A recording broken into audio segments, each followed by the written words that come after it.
Volkswagen recently vowed to be more environmentally conscious, even going so far to announce that the corporation will not involve themselves in any gasoline combustion powered motorsports.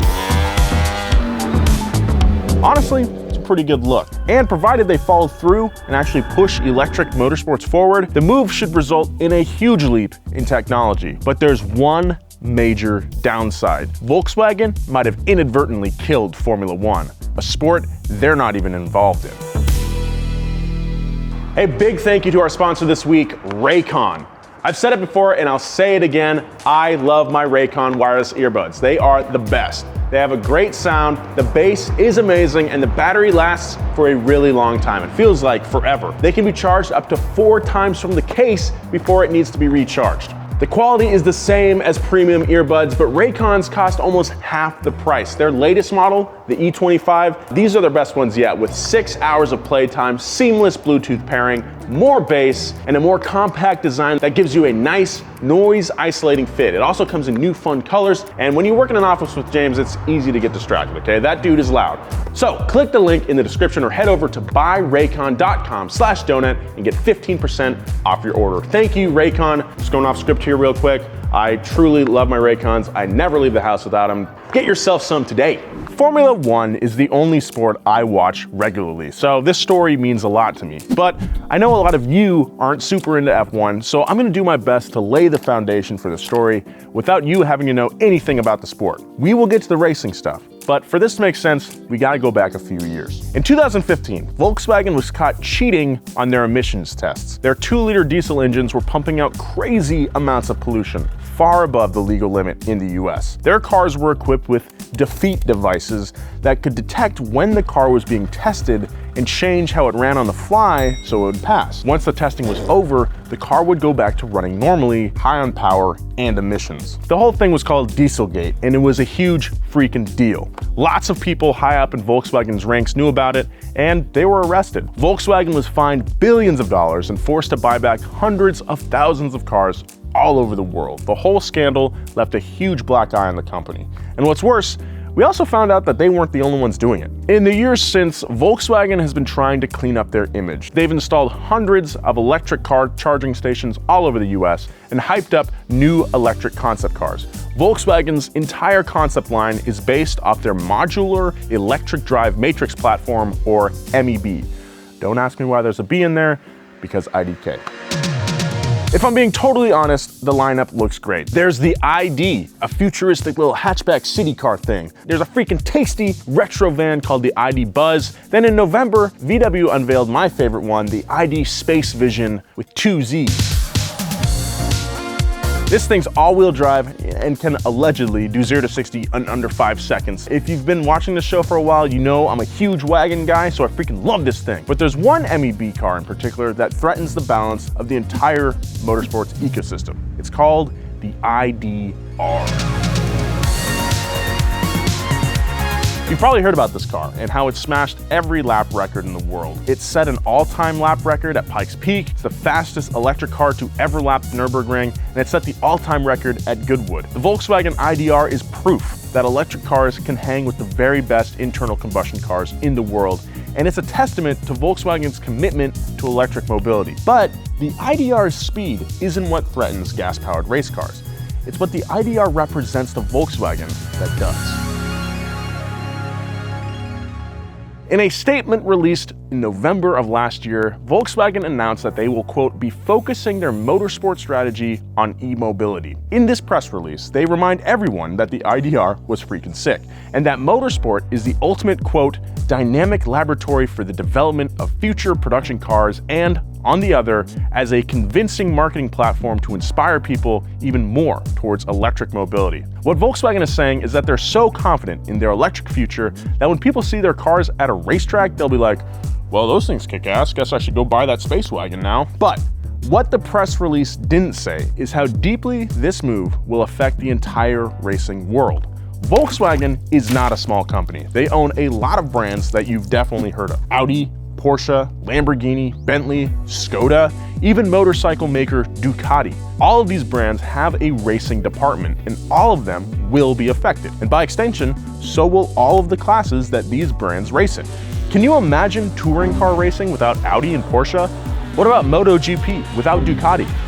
What about Rally without Skoda? Didn't think I would say their name again, did you? Now, before I get too doom and gloom, I have to point out that this plan won't happen overnight. In that press release, Volkswagen says Volkswagen Motorsports customer sport program will also be electrified. The first stage will involve different disciplines, platforms, and vehicle types being examined and evaluated. So it sounds like they're gonna do it on a sport-by-sport basis, and hopefully slowly. Also, it should be mentioned that this only goes for factory teams. When it comes to people running turnkey Volkswagen race cars like the Golf GTI TCR and Polo GTI R5, customer service and spare parts supply will be guaranteed in the long term. So it sounds like private teams will be able to run Porsches and Audis all they want and will probably get some sort of support. But if you want to buy a race car direct from the manufacturer, I wouldn't count on it unless it's electric. So, how does all of this affect Formula One, a sport that no Volkswagen brand is even involved with?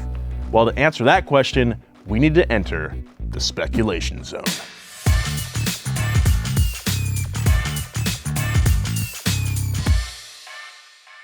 I found this super interesting article on thejudge13.com in which the author lays out a pretty good argument that Volkswagen's move to go all in on electric on the track will lead to a series of events in which every current engine supplier pulls out of the sport and Formula One becomes a spec series like IndyCar where all of the cars are pretty much the same. I'll leave a link to the article in the description because it blew my mind and I think you should read it. The article argues that VW's decision is very motivated for PR reasons and that they want to distance themselves as far as possible from Dieselgate. They want to go from being a huge polluter to having no hand in climate change at all. And since Volkswagen is so big, the author believes other manufacturers might follow suit, so they don't look like huge polluters themselves. Two manufacturers that could do this are Renault from France and Honda from Japan. Both Renault and Honda supply engines to Formula One teams. In 2019, Renault built engines for their factory team and Mclaren.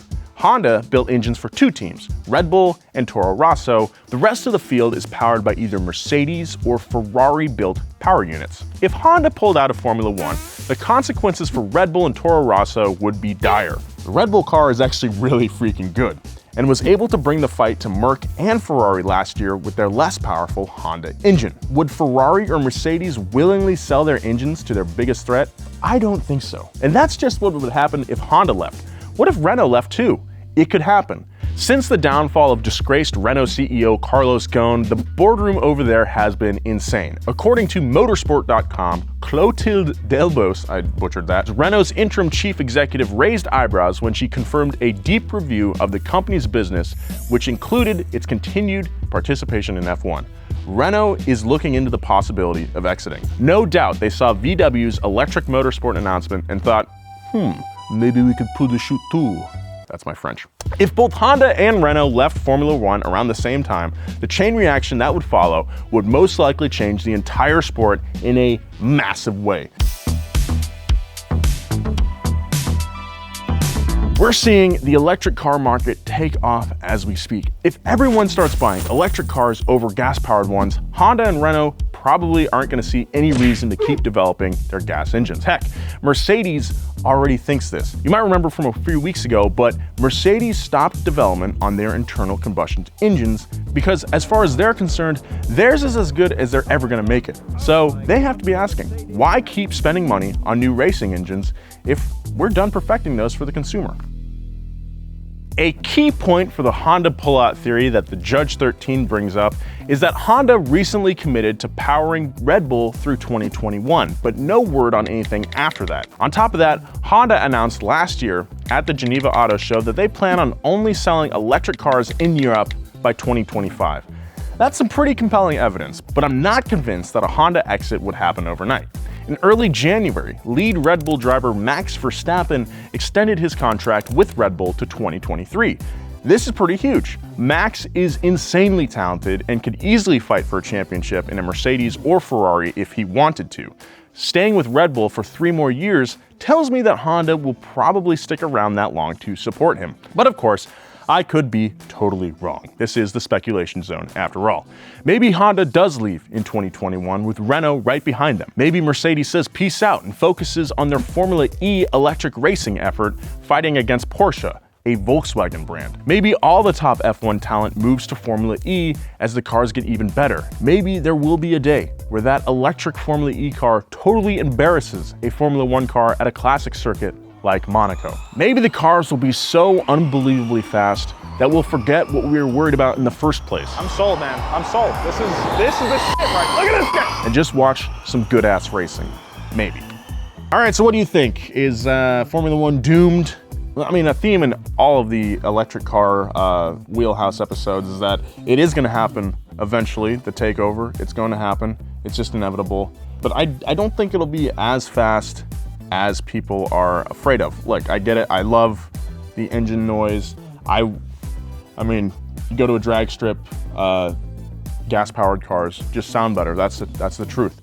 But I don't think it's as bad as people might be fearing. I think it's okay. What do you think? Am I totally off the mark here? Is this an interesting theory? Be kind. I'll see you next time.